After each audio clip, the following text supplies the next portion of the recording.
Hi hello नमस्कार. मी सुषमा आपल्या चॅनलवर तुमचे सगळ्यांचे अगदी मनापासून स्वागत करते. आज आपण बंद गळ्यामध्ये डिझाईनचा गळा आणि तो सुद्धा पाठीमागून ओपन असेल तर कशा पद्धतीने कटिंग करायचं आणि कशा पद्धतीने स्टिचिंग करायचं हे या व्हिडिओमध्ये बघणार आहोत. तर चला मग व्हिडिओला सुरुवात करूयात. आपल्याला हा पॅटर्न बनवण्यासाठी वरून आपण 2.5 इंच टाकून गळ्याचा गोल शेप देऊन घेतलेला आहे. त्यानंतर 2.5 इंचापासून खाली आपण कॅनव्हास घ्यायचा आहे आणि कॅनव्हासवरती आपण 2 इंचाची मार्किंग करायची आहे आणि तिथून आपण गळ्याला तर शेप द्यायला सुरुवात करूयात. आपला गळा पाठीमागून ओपन असल्यामुळे आपण सुरुवातीचं अंतर थोडंसं सोडणार आहोत आणि नंतर गळ्याचा शेप द्यायला सुरुवात करायचं आहे, कारण सुरुवातीचं थोडंसं अंतर आपल्याला पट्टी लावण्यासाठी लागणार आहे. त्यानंतर कमरेपासून आपण 1.5 इंचाची मार्किंग सोडायची आहे आणि तिथून गळ्याला शेप द्यायला सुरुवात करायची आहे. कमरेपासून मुंड्याच्या साईडला आपण 2 इंच खाली घ्यायचं आहे आणि मुंड्याची मार्किंग आणि गळ्याची मार्किंग आपण क्रॉसमध्ये लाईन जोडून घ्यायची आहे. आता आपण ही क्रॉस मार्किंग केलेली आहे, ते अंतर किती आहे ते मोजायचं आहे. तर हे अंतर आपलं 8.5 इंच येत आहे. त्या 8.5 इंचाचे 4 पार्ट करणार आहोत, म्हणजे 2.25 अशा पद्धतीने मार्किंग करायची आहे. व्हिडिओ चालू असताना मुलाने कधी व्हिडिओ बंद केला हे मला समजलंच नाही, त्यामुळे आपली अर्धीच व्हिडिओ झाली आणि मी ती व्हिडिओ झाली की नाही हे पूर्ण बघितलंच नाही आणि ह्याचा मी स्टिचिंगचा व्हिडिओ पूर्ण बनवलेला होता.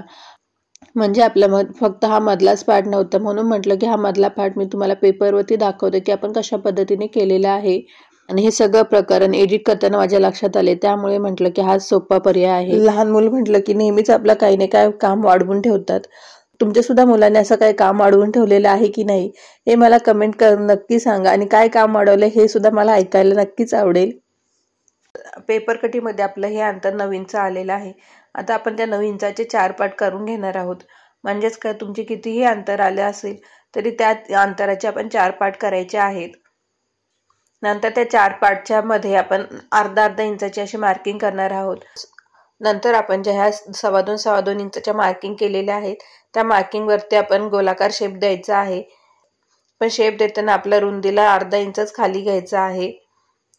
व्हिडिओमध्ये दाखवल्याप्रमाणे आपण 4 हाफ सर्कल करून घ्यायचे आहेत. त्यानंतर जी काय आपली गळाखोली असेल त्या गळाखोलीपासून आपण सर्कलपर्यंत अशा पद्धतीने मार्किंग करायची आहे. पण आपण पहिली मार्किंग कुठे केली ते व्यवस्थित बघा. आपल्या हाफ सर्कलच्या इथे आपण मार्किंग केलेली आहे. आपल्याला वरचा पार्ट वापरायचा नाही, आपल्याला फक्त खालचाच पार्ट वापरायचा आहे.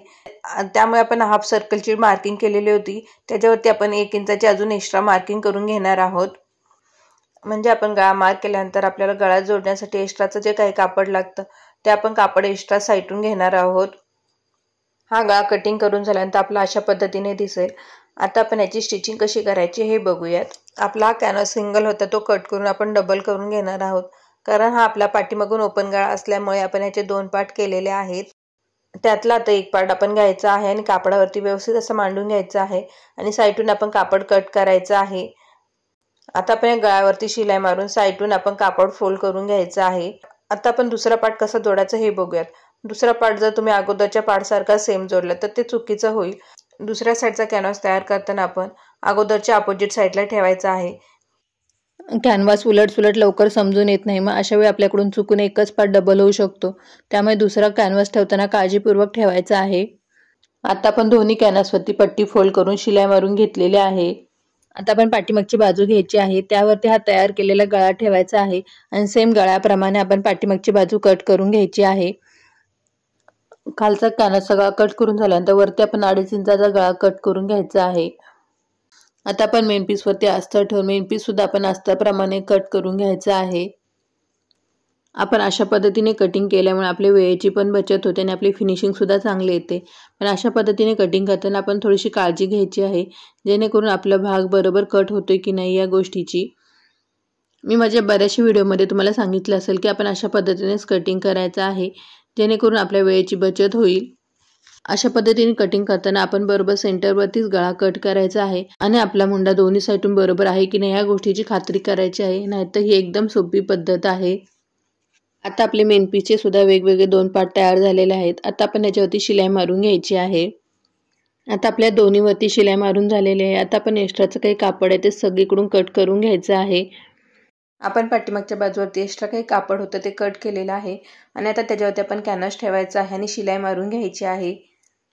आणि शिलाई मारताना आपल्या कोपऱ्यांची ते शिलाई व्यवस्थित आली की नाही हे चेक करायचं आहे। जर वाटत असेल आपली शिलाई बरोबर आलेली नाही तर आपण अजून एकदा पुन्हा शिलाई मारायची आहे, जेणेकरून आपली सगळीकडून शिलाई सेम आली पाहिजे आणि आपल्या कोणाची इथे वगैरे शिलाई व्यवस्थित असली पाहिजे। आता आपण दुसऱ्या साईडचा सुद्धा कॅनव्हास अशा पद्धतीने जोडून घ्यायचा आहे आणि त्याला सुद्धा डबल शिलाई मारून घ्यायची आहे। त्यानंतर कॅनव्हासला अशा पद्धतीने छोटे छोटे कट द्यायचे आहेत आणि गळा पलटी करून घ्यायचा आहे।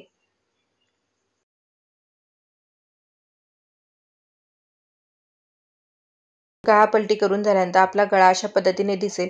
आता आपण वरच्या साईडला गळा जोडून घ्यायचा आहे। तर वरच्या साईडला गळा जोडताना आपण नेहमीप्रमाणे हात शिलाईची पट्टी करून लावायची आहे। आता आपल्या वरच्या गळ्याला सुद्धा दोन्ही साईडून पट्ट्या तयार करून झालेल्या आहेत। आता आपण हुकलूक पट्टी कशी करायची हे बघूयात। जशी आपण पुढच्या साईडला वाढीव पट्टी काढतो सेम त्याच पद्धतीने या साईडला सुद्धा वाढीव पट्टी काढायची आहे आणि दोन्ही साईडला ही वाढीव पट्टी जोडून घ्यायची आहे। वरच्या साईडच्या वाढीव पट्टीला आपण अशा पद्धतीने फोल्ड करून दोन्ही साईडून शिलाई मारून घ्यायची आहे आणि फक्त मधल्या गॅपमध्येच आपण अंतर सोडायचं आहे आणि एक्स्ट्राचं काही कापड असेल ते आपण कैचीने कट करायचं आहे आणि मधल्या गॅपमधून कापड आपण सरळ करून घ्यायचं आहे।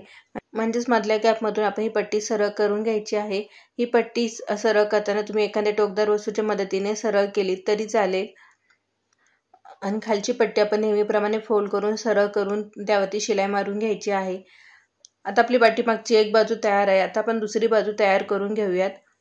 दुसऱ्या साईडला आपण अंदाजे 1.5 इंचाच्या अशा 2 पट्ट्या तयार करून त्या जोडून घ्यायच्या आहेत आणि नेहमीप्रमाणे आपण त्या पलटी करून घ्यायच्या आहेत। ह्या व्हिडिओमध्ये समजलं नसेल की ह्या पट्ट्या आपण कशा पद्धतीने लावलेल्या आहेत तर तुम्ही बाकीचे व्हिडिओ बघू शकता। मी बऱ्याचशा व्हिडिओमध्ये हे सांगितलेलं आहे की आपण हे पट्टी कशा पद्धतीने लावायची आहे।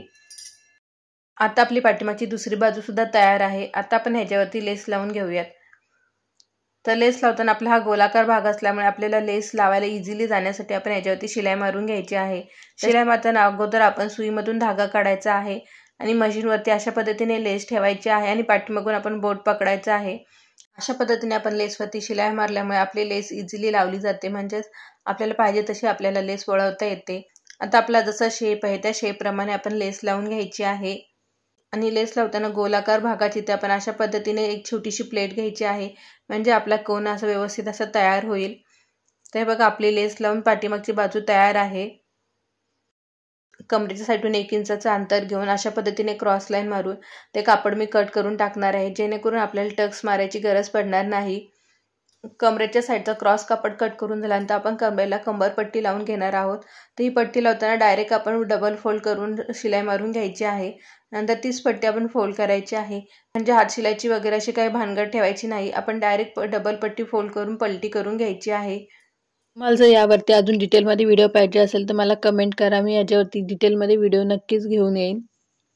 आता आपण कमरेला पट्टी लावून पट्टी फोल्ड करून घेतलेली आहे। आता आपण कमरेला टक्स का नाही मारले ते मी तुम्हाला सांगते।